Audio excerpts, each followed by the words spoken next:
Morning, everybody.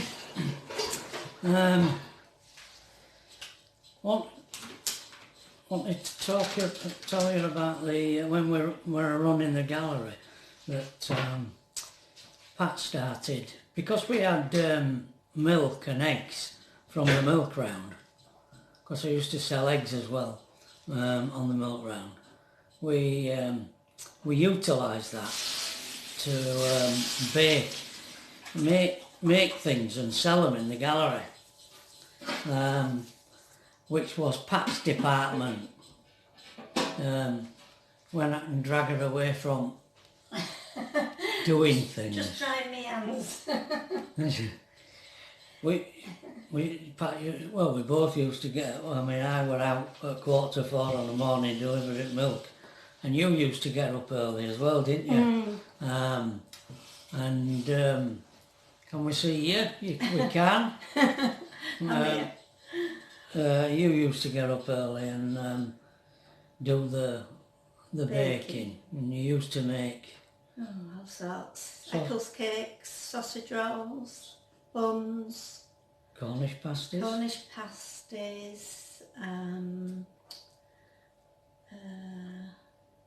think I did make some bread as well, little loaves. Did you?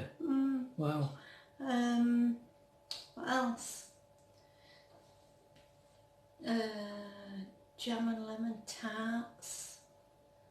Oh. Yeah, we used to put them in the window, didn't we? Yeah. And you used to pick up veg from somewhere on way back as well, cabbages and I did. carrots. Did we sell that as well? Yeah, we sold that. We only put a couple of pence on. Yeah, we did. Yeah. On everything, didn't we? That was when Quicksave first opened. Yeah, and Quicksave. And we used to go there and get stuff and then put a few pennies on it and put it in gallery. Yeah. And it's funny, but I remember a lady coming in to the gallery one day for Cornish pasties, and she said to me, just said to my husband, I'm just going down to the gallery to get some Cornish pasties. And her husband says, the gallery to get Cornish pasties? And she said, you wouldn't understand.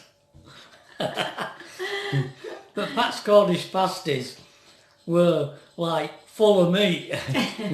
Full of meat and tatties and what goes in them, yeah. Yeah. And they were really popular. We used to sell everything you made. Yeah, yeah, I did. Yeah. But when I stopped the Milkround, when I eventually gave up the Milkround, of course then that had to stop. Yeah, but we had a little, we had about 3 little tables with chairs on them, and because we were on the canal, people used to walk along canal and come to the gallery, and because they'd walked a long way, we were offering like a cup of tea and a sandwich or a bun, just a bit of something to keep them going. And the rag and bone man used to pull up outside and tie his horse to the lamppost and come in for a roast beef sandwich and a cup of tea. He used to put feed thing round the horse while they were outside. He'd tie it to the lamppost, yeah, he did, yeah.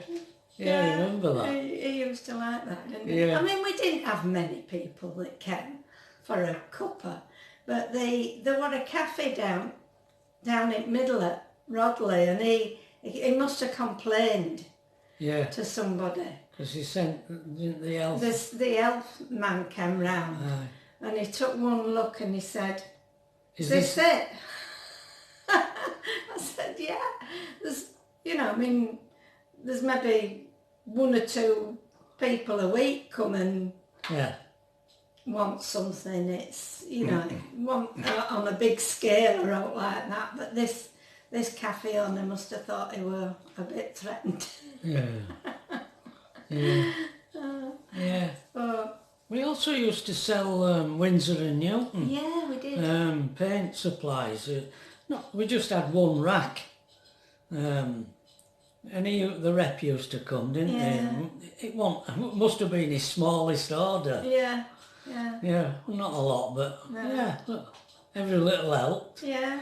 And the funniest story was there was a dental technician up the street opposite, and he come in one day and he says, "You look as though you'll do out to make a few quid." He said, "Do you fancy taking in dental repairs?" Dental repairs?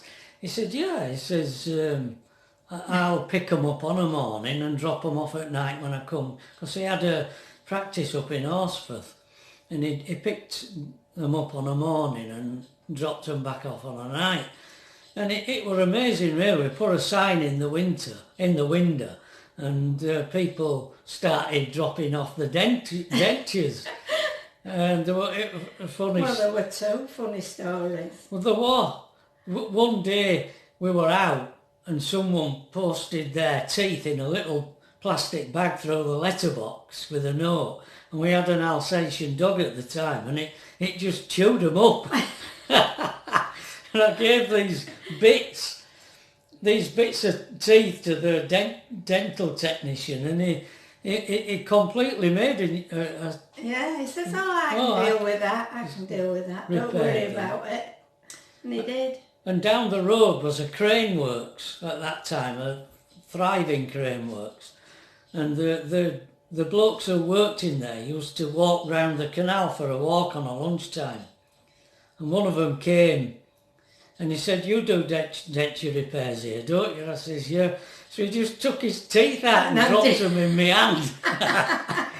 He said something had fallen on his head at work and cracked his top plate. Yeah, that was funny. Yeah, that was funny as well. I mean, he didn't even say, "Have you got a bit of tissue?" Or no. He just put them in his hand. Dropped them in my hand. Oh. So yeah. Yeah, that was funny. All part of running that gallery. Yeah. Yeah. Aye. Okay. We tried all sorts, haven't we? Yeah. I remember once going down into Leeds, and this shop in Leeds, like a warehousey type place, and it was selling all Indian stuff, like jackets and skirts, you know, when in the 60s when they all came out with these little collars on and fancy patterns and we bought a lot, didn't we, and put a rail in front. Yeah, trying to sell. and what were it, didn't I do that dress where you sell? Well, it was a girl that was selling up. She used to do one of these parties. Yeah. And she was quitting, and she had a load of stock. Yeah. Which we bought. We bought off her. And that were a failure. It didn't work. Yeah, it lost us money, did that. That did. We quite often lost money. Yeah, not everything worked. Yeah. Oh dear. Yeah. What else? No. Can you? No, not springs to mind. Not all springs to mind. I think we're just about coming to the end of the gallery era. Yeah. Now. When I decided to sell the Milkround. It got so that when I used to come back and have a couple of hours sleep, it got so that Pat couldn't shake me awake. I was so tired. Yeah. I just couldn't wake up. It got later and later until it was nearly 5 o'clock at night that I was waking you up because I couldn't get him awake. Yeah. He just were hard on. Yeah. So eventually what I did was I sold it. We made a profit on it. Yeah. On the Milkround. Sold it and applied to go to art college. Did you tell them that one where when you had an operation and you had to... Yeah, I've told them. You had to go to work with it. Yeah. Oh dear. Yeah, I know. Oh. Told that. Yeah. Wow.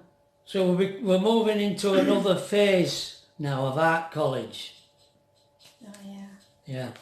Yeah. I'll tell that next time. Oh, we've got a bit more time left. Yeah, I did get into difficulties with the Inland Revenue when I were running the gallery because they wouldn't, because of the ethos of the gallery, they won't recognise it as a business. So they won't allow me to claim any running expenses for it because they said it wasn't a business, it was a hobby. And that got me into difficulties. So I figured I had to get a guy from Citizens Advice Bureau, Dick. He came and helped me to sort it out.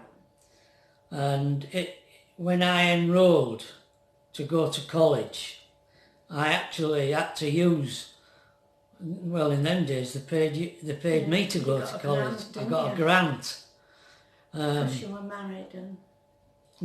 I had no qualifications to go to college, but they allowed 3 a year in without qualifications based on your work. So I had to go for an interview and take some of my work, and I think they took into consideration that I'd run this gallery, the bread line. I think I ran it for about 5 or 6 years, something like that. It had to stop, did the gallery. I mean, I did continue running the gallery in my first year at college, but I stopped looking at the stuff on the wall. It had to stop. It lost its teeth. So then you can only have so many plates spinning, can't you? Yeah. And that one that fell off a stick. Yeah, it did. Yeah. Yeah. Oh dear. Okay, well we'll leave the college period for another video. Okay. So see you later. Bye. Bye.